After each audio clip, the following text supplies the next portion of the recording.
Ladies and gentlemen, we are back. Oh, wait, we're not back at all. We're done. We're done.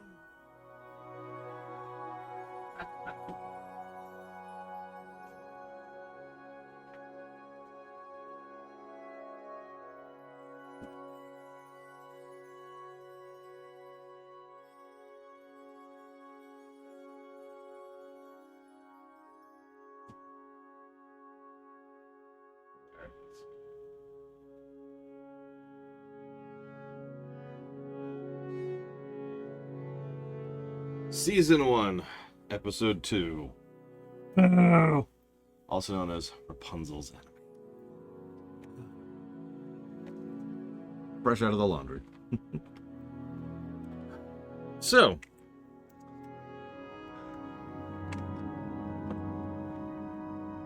Yeah, Eugene is definitely starting to be a bit of a pattern here. And for that, he must die. Speaking of weird things, oh, I've noticed that too, Dakota, yeah. Speaking of weird things about this show, have you noticed how it doesn't have any cold opens at all? Oh, it has like the title card, but that plays immediately right at the beginning, and then it just gets into the episode. I never realized, like, I've been studying cold opens for at least 10 years, probably closer to 11 or 12 at this point. And there's a lot of value in a cold open, even when the format is different, right? Like the entire format here of a streaming show, you know, Arcane is a good example. Arcane was built for streaming, but still has cold opens, right? It's strange, because this show was actually originally designed and written before Disney Plus even existed. Before, obviously during the transition into streaming, but again, even with streaming, there's still cold opens, and this was definitely originally a show that was just on television, on cable. Anyways, so the good will go for grab, which is 500-year anniversary, so we know this kingdom is pretty old. A single kingdom was standing for 500 years. That's interesting. And very fantasy. Oh, don't mistake me, there's plenty of long-standing kingdoms in real-life history, but, I mean, the idea of a kingdom not then changing into another kingdom, then not changing into yet another kingdom over the course of 500 years, like, that's what I would expect here, right? So either the writers have no idea of how kingdoms work, or they've somehow managed to remain independent and separate from the other kingdoms around them and not actually get run over or changed or rebranded or conquered over the course of the last 500 years, which is crazy. I'm not sure which it is, and I'm not sure I care. It's just interesting because, once again, and for like the 50,000th time, I find myself wondering, is that deliberate? Or is that just a big number they wanted to smack onto it?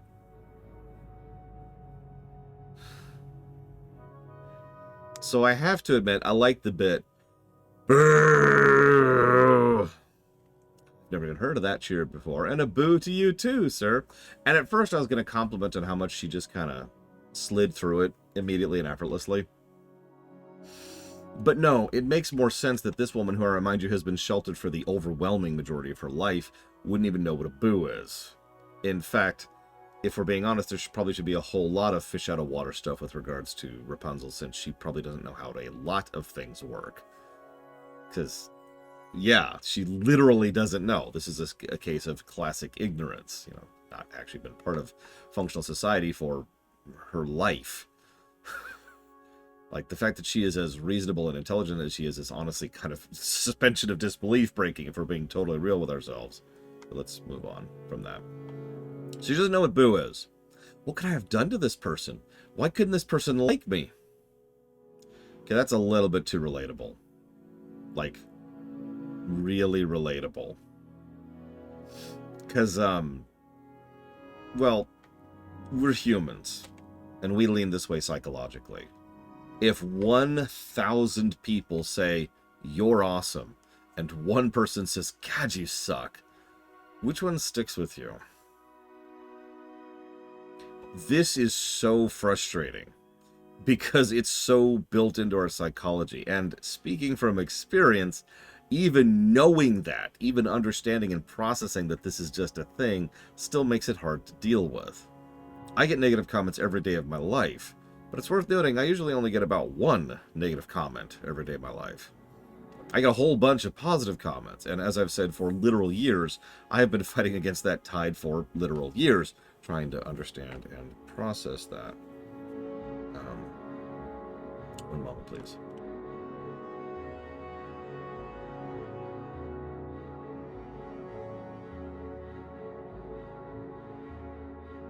Yeah, I have a YouTube account. In fact, I have two.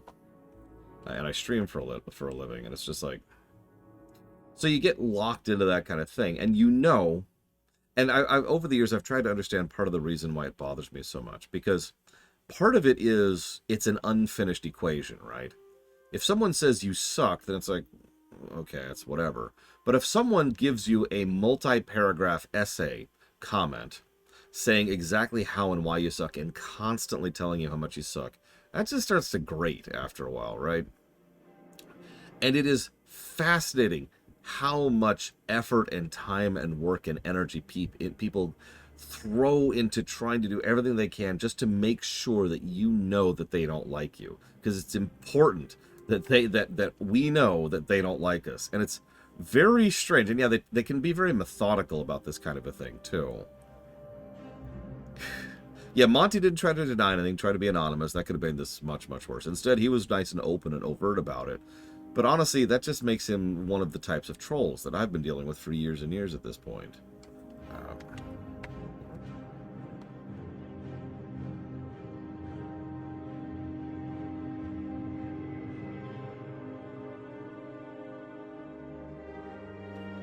Yeah, well, screw them, Mr. Ed. So... Yeah, no kidding, Bonapunk. In fact, the bit where he says, oh, you've come here to arrest me.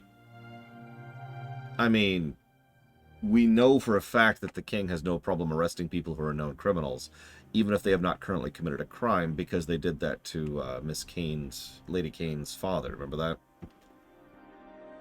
Oh, well, then you suck, Mr. Red, and you deserve the shame, the horror, the nightmares that haunt you every day and night because of the fact that you worked on that terrible show. Oh, the king loves Monty.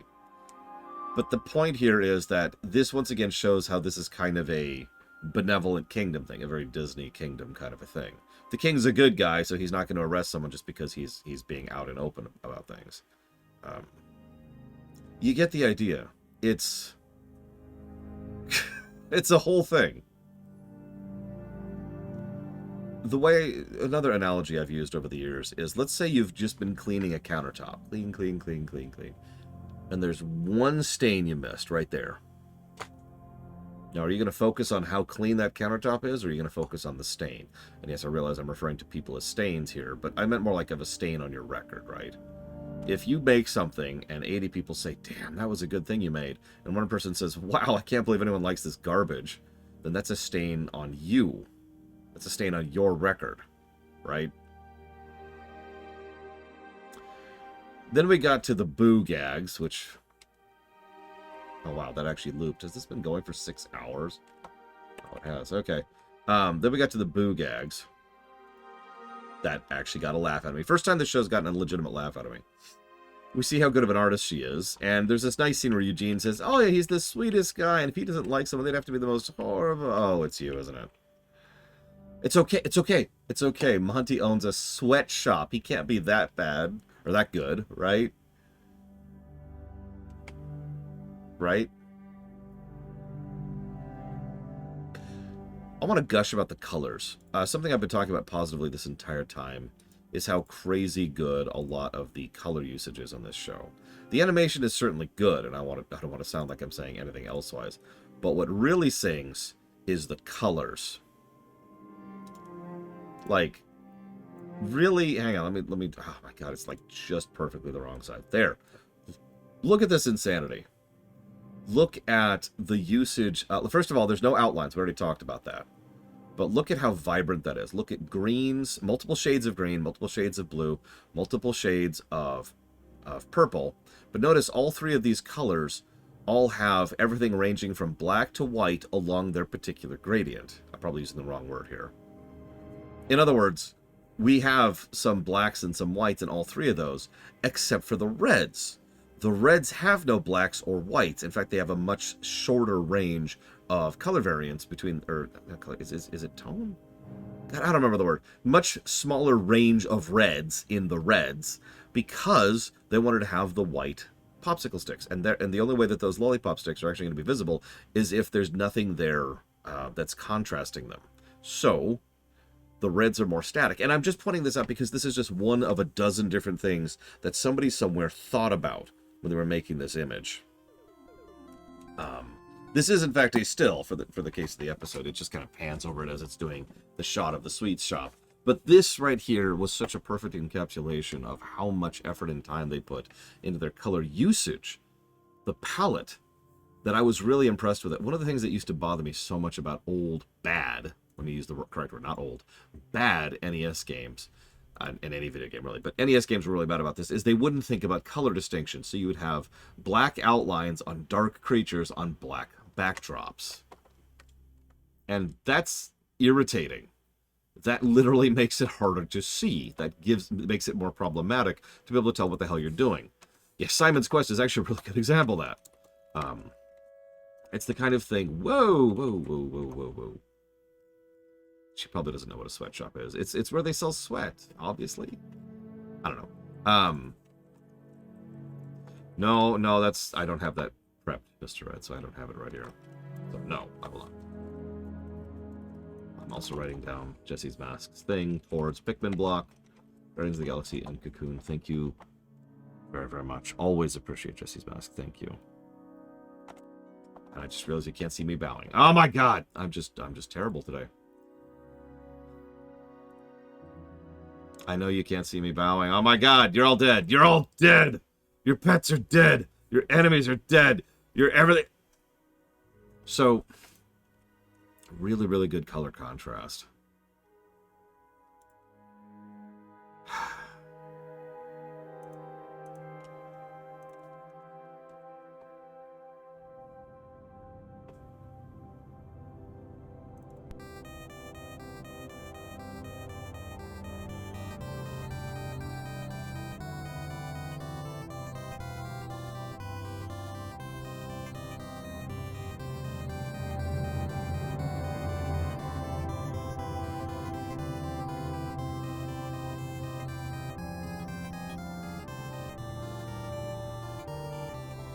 So, this is bad color distinction right here. This is an example of bad color distinction.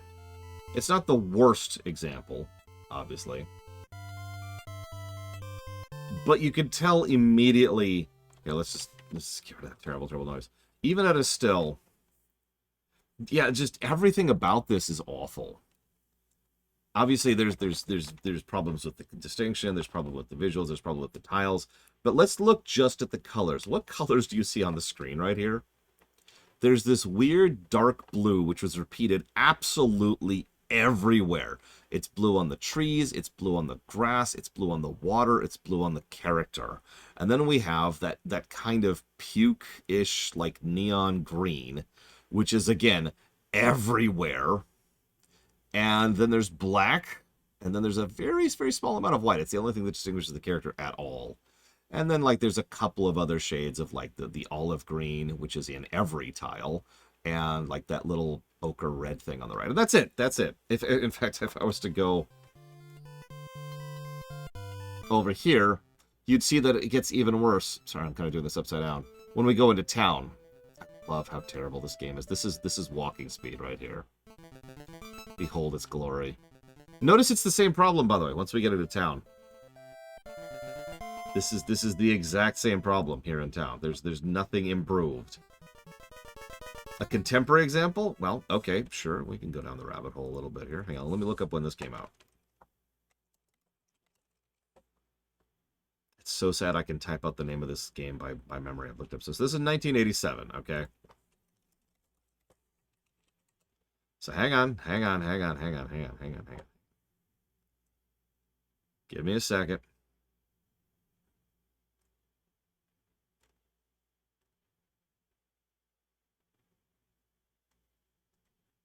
You got to give me a second here. Okay, here we go. So that was arcades. That doesn't count. Oh, here we go. Okay. So this game, okay, this beautiful, glorious game came out in the same year as this. Now, I could go further down into depth. Like, I could actually hit yes and be like here and be here. Even if like, this is not exactly the greatest looking game in the world, but you could tell the immediate contrast. And again, this is a game that came out the same year. Like, you could tell the visuals are a little bit more well thought out in terms of color. Even when you look at the overworld map, which is not exactly particularly detailed, we could still see that thought and effort was put into making the trees actually look like freaking trees. And in fact, you'll notice, so the darker greens are dominant on the tree tiles versus lighter green as an accent. And over on the grass, it's the lighter green, which has darker green as an accent. So that's an immediate contrast between, just in color usage, between trees and grass. And of course, there's the blue and the water, and we've got the road, which is its own thing. The mountains are a completely different style. The enemies are black on white. Link himself is kind of weird. There's the sand. This is not exactly good looking. But the important part here is it is visually distinct. You can tell what you're looking at pretty much immediately just based on the color usage. And that is the significance of this image right here. This image demonstrates exactly what's going on and where and how, and it's all down to color usage and visual direction. Even if you're not a big fan of the visuals, like, you could actually say this isn't particularly high fidelity of a shot, because almost everything on the screen is actually simple geometry. All those grapes in, like, the blue and the purple vats, those are just little, like, spheroids, right? And that's it. With a little bit of a white dip nub on them to show the texture. That's all it is. We've got the candy, even the lollipops are just spheroid plus line, and that's it. And then we've got the green cubes up there, and then we got the lollipops, and that's it. It's very, very simple, but that's not what makes this pop. What makes it pop is not the fidelity, it's the direction, the style.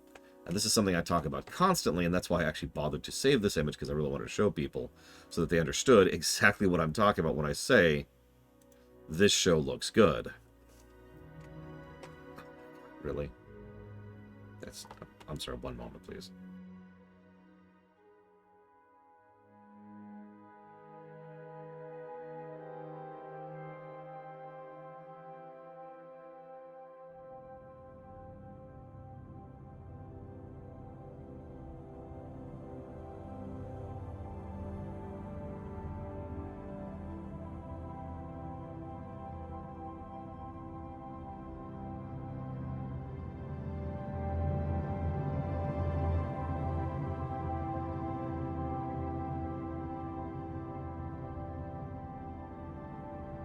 Apologies. So, Sweet Shop, the guy's a dick. Monty is so... It's actually really frustrating because he's... I complained about this over on MLP as well, but honestly, I've seen this in everything. I've seen this in virtually every show I've ever covered. They need to emphasize B, so they overemphasize A. And often they also overemphasize B, right? Usually this is even worse than this. Like, sometimes you'll see a thing where someone is like Mwahaha, I stab puppies, and I kill kittens, and I drink blood, and everything's dead. Oh, wait, no, you were slightly nice to me, and now I am the most heroic, selfless person ever. And it's really frustrating how it tends to lean back and forth between the two. This is kind of the same thing. It's not as extreme, but it is the exact same trope. Yeah, the cranky doodle thing. Oh, my God. It's the same thing. We have him... Monty is, like, so ridiculously, hilariously over-the-top sweet and sensitive and kind until the moment he sees her, and then he immediately turns into being a colossal dick. This goes above and beyond him not liking her. He is an asshole to her. And it struck me how weirdly over the top his portrayal was as someone who just didn't like her. And I get the idea, sometimes I just don't like people, but we can be respectful towards things we don't like. I didn't like Cyberpunk Edge Runners. I was still respectful towards the show and did my damnedest to try and cover the show to the most thorough extent that I possibly could. I also praised it quite a lot because it's a damn good show. Like, yeah, one of the things he does to cheer himself up is throw tomatoes at her statue.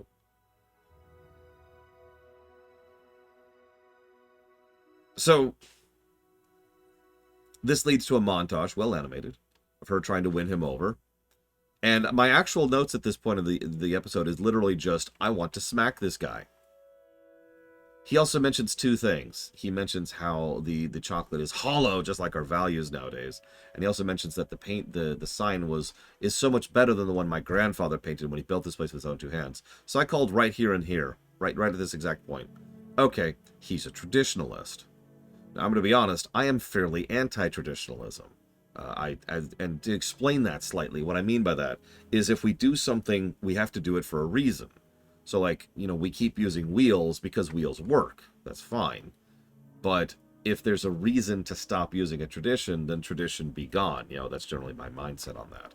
So I'm already kind of disinclined toward this guy because he's a Rule Zero violator, and his big shtick is tradition. Or at least that's what I'm presuming, but spoilers, I'm totally right. By the way, this is Richard Kind as the actor. He's a well-known comedian. He usually plays a guest star in a lot of shows. You have absolutely heard him or seen him before somewhere. My personal favorite is actually over in Stargate. No spoilers, but let's just say he played a wonderful character over that, and we'll leave it at that. So, this is when they go and they start actually, like, vandalizing the statue. Apparently they have a statue of her. Remember, she's only been back for a brief period of time, so they had the time and money and resources to commission a statue of her, and yet, in this episode, we see for the third time in a row that the infrastructure of this kingdom is falling apart. I'm starting to think that that's not deliberate. I'm starting to think that nobody's really thinking about this.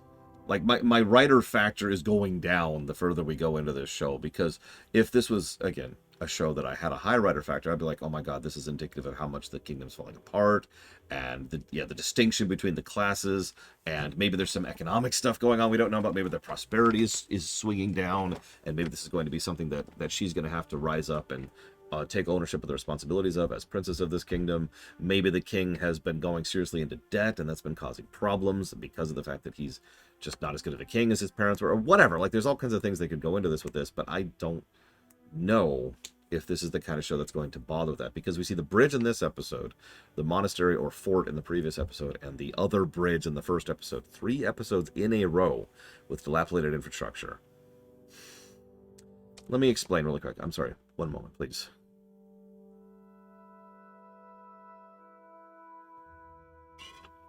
In Mass Effect Andromeda,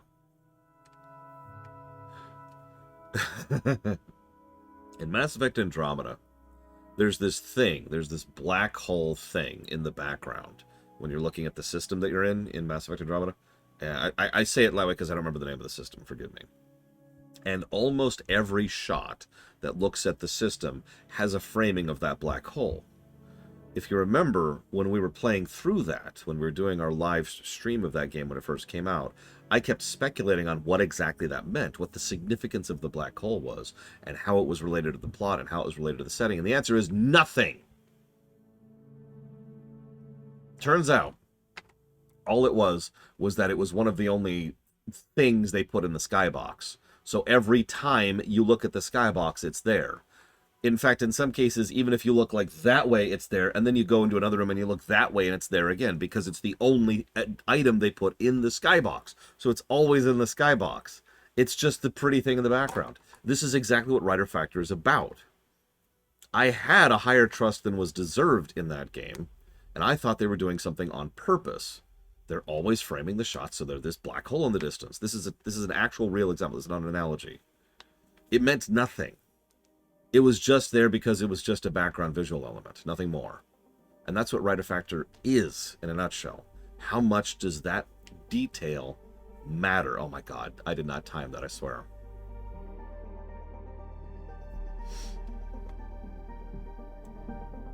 This is on random. This is the map theme from Mass Effect Andromeda, for those of you not getting the joke. So, is this on purpose? Is this deliberate? Is this kingdom actually falling apart? Meanwhile, there's this bit where he says, I don't like the princess because... And then he gets interrupted. Whatever, I'm just gonna... Yeah, exactly, Ross. I have to say, since I've been asked about it several times, I made a point to comment on Cassandra. In 3 episodes, I have no real vibe for Cassandra. The only character trait I would have so far for her is that she's uptight. There's definitely some bones for someone to work with it there, but you know what Cassandra really reminds me of? That NPC the GM threw together because he needed someone for some specific scene, and the characters are like, oh, you know, the players are like, who's that? I want to talk to that person. And the GM's like, her name's Cassandra, and she's the handmaiden. Yeah, she's the lady in waiting, and it feels like the writers haven't actually come up with a character for this person yet because she's just kind of there in the background. Once again, if I had a high writer factor, I would say this is a deliberate thing. I've already kind of pointed out the idea that she's actually one of the villains. But with a low writer factor, which is what I currently have, by the way, all I can say is that she's probably a character who they haven't really decided what they're doing with yet. And that's all the vibe I've got there. She's a very Data kind of a character. So, then we have a background shot. I do want to give praise to the animation of the background shot. All the people in the background are actually animated. It's really minor stuff. It's actually puppetry. Of their whole body, the only thing that moves is their head moves independent from their body. So it's just 2 separate objects that are animated. But it's still good, and all of them are still animated separately, and there's this just little thing. It adds motion to the shot. It's good stuff. Good stuff. But this is when we get back into writer factor. That's all I have to talk about this episode. It's a good slice of life episode, right? But why is the crowd so small? This is the big 500-year anniversary of this major event, which is about going and grabbing the stupid gopher. Why are so few people here? Hang on. Because the easy answer is money. Like, it takes a while to animate a large crowd, and I get that. But at the same time, there's a lot of time and effort, time-proven effects we can use to try and repeat out a crowd, right? If I had high writer trust, what I would say is that this is indicative of how the kingdom's traditions are kind of flailing, right? Like there's this sort of... hang on, I wrote it down.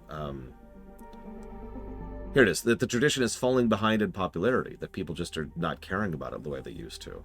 That maybe this is a sign of the times being moving forward. You know, we've already got the steampunk thing coming in, replacing the medieval things. That could be part of a grander theme of overall, handing off the torch to the new generation kind of a thing. But with a low writer factor, all I do is I look at this and say that they didn't bother to animate a crowd. And you see the distinction between the two. I have no idea what's worth digging into here and what isn't, and I'm still trying to get that vibe. This is when we have the big action sequence, and we see this is when we see that stupid the bridge, which I've already commented on. And I kept, as I was sitting here, I was expecting her to have to reveal her hair to rescue him, which I find interesting because she didn't. Instead, she just rescues him, and then her hair is unveiled. Okay. This is when I officially stopped liking Monty as a character. I already wasn't in favor of him. After saving his life, after helping him out, after being kind and considerate, her response to this overall situation is essentially... Or sorry, his response is essentially, screw you. I just don't like you. Now, hold on. I get that that's the Aesop. I get that that's what they're going for. It's actually a good Aesop. Some people are just not going to like other people. There's some situations where it doesn't matter how friendly you are, it doesn't matter how much you work with them, they're just not going to like you because that's people. There's just too much diversity in people for everyone to like everyone else, right? So that's a good Aesop. I don't think they do a good job with it, to be quite honest with you. And I think that in fact, they actually kind of go against the Aesop's point here because they go out of their way to showcase this guy as someone who absolutely should get along with her and then totally freaking doesn't. And I also think that they went out of the way to make this guy as unlikable as possible.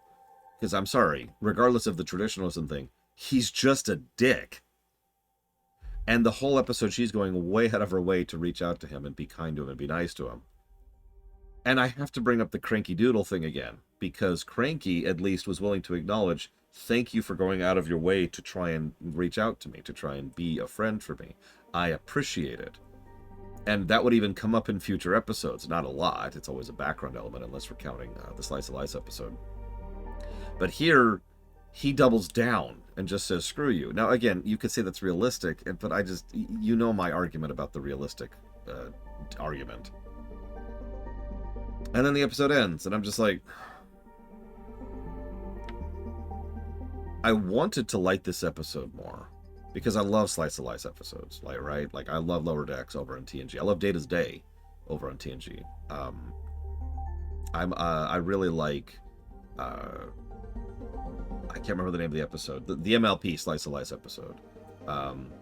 There's one in Babylon 5, which is similar to this. No, this didn't hit for me at all. Like, you'll notice I barely talked about the episode proper, because everything I was talking about was about writer factor and whether or not there's any really cool or interesting things going on behind the scenes, because the episode itself was just kind of there. I think a combination of the fact that he is such an asshole that it pushes me out of it. Oh, and the artwork, which is really good. I don't want to sound like in any way I'm dismissing the art style and design and direction of the show, which is very, very good. But he was such an asshole that, and he was the principal character, that it just didn't land for me. Yeah, he is an enjoyable asshole. There's a way to make someone a dick and still make them interesting. There's lots of ways to do that. They didn't do any of those with this. Let me share a little nugget from my Star Trek days. Star Trek in many episodes lives and breathes on its guest stars. The really, really good episodes tend to nail it because the guest star brings something to the episode and carries the episode with the strength of how much their portrayal dynamically works well with the other characters, the main cast.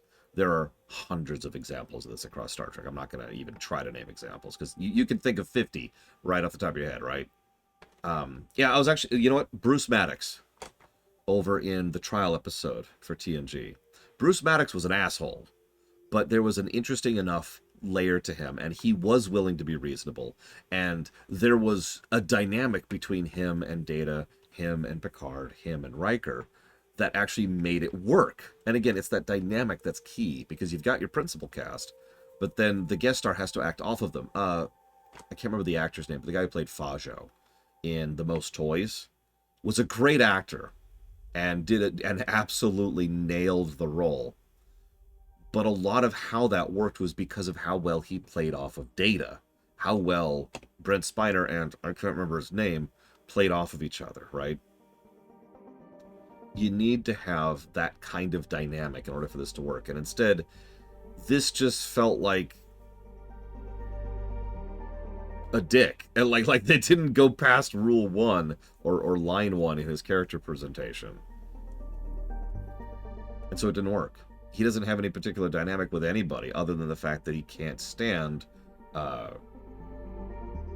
Rapunzel. I don't know why I keep having trouble with her name. In fact, the episode goes out of its way to show that he gets along with her perfectly well, unless he knows it's her. Even when she's being non-traditionalist, he still gets along with her just fine. Which also proves that all of his issues with her are completely superficial. Now, again, that's realistic, but that doesn't make for a good episode.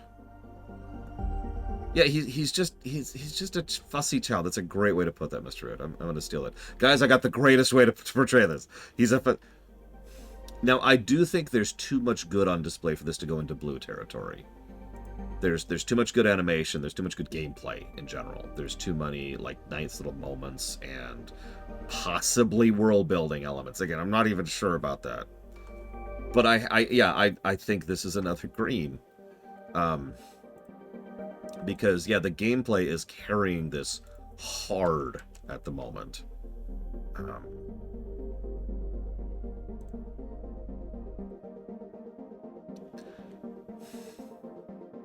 And I'd also like to admit that I kind of feel bad about how much I'm not really getting into the show so far.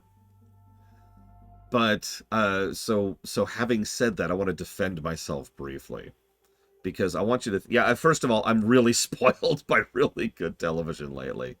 That's just what that is. Um but I also want you to think about how many first seasons kind of follow this sort of a trend. Again, I just mentioned MLP, right? And MLP is one of my favorite shows of all time, and I have no particular desire to rewatch season one of MLP like ever. um, Most shows kind of when they're getting started, even good shows. I mean, Voyager season one is not exactly a bad season, but that's probably going to be like if I ever colored Voyager, it would be a sea of greens and yellows. You know what I mean? TNG season one, oof, yeah, that's rough. um, and also while we're on the subject, DS9 season one. I know a lot of people don't tend to comment on this, but DS9 had a really, really rough start for a lot of reasons I'll discuss someday. Um, so yeah. Oh yeah. Also, Enterprise season one. While we're on the subject, just this morass of wallpaper paste combined with story ideas that what? Yeah, Clone Wars season one. There's another perfect example of this. So yeah, even good shows. We are going to go ahead and move forward. These are relatively short episodes. I'm actually taking probably too long discussing this.